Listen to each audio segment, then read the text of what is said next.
परवा दुपारनंतर विधानमंडळात कोण बघायला मिळणार नाही.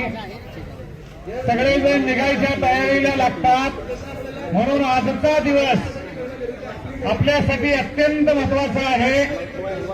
निर्णयासाठी फार तर उद्यापर्यंत आज होणाऱ्या मंत्रिमंडळाच्या बैठकीमध्ये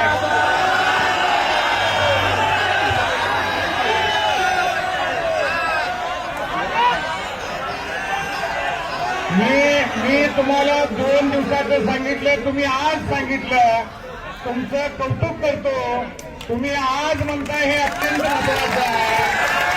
कारण जो उद्यावरती जाईल, जो परवावरती जाईल, त्याला या ठिकाणी पाठीमागचा इतिहासच फक्त बघावा लागेल. म्हणून आज आणि आत्ता तुझं म्हणणं बरोबरच आहे. फक्त एक लक्षात ठेवा, जे वातावरण आहे हे सातत्यानं सतत ठेवावं लागेल. इथं काही झालं तरी उठणार नाही ही भूमिका घ्यावी लागेल. आणि ती भूमिका घेण्यासाठी तयार आहात का? 100% खंडेराव जगदाळे सरांनी हीच भूमिका पहिल्या दिवशी घेतली आहे. आणि मला वाटतं सगळेच इथं असणारे गणेशजी वगैरे सगळी मंडळी खूप वेगळ्या पद्धतीने कमेंट करतायत. त्याचाही परिणाम काही ज्यांनी करायला पाहिजे काम त्यांच्यावरती होताना दिसतोय.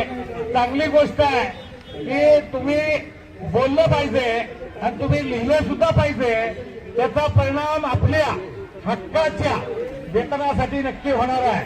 आणि त्यामुळं येणारे जे काही तास आपल्यासाठी आहेत हे महत्वाचे समजून जे उभारलेले आहेत, जे पाठीमागून येत आहेत, त्यांना सुद्धा पुढे जागा द्या.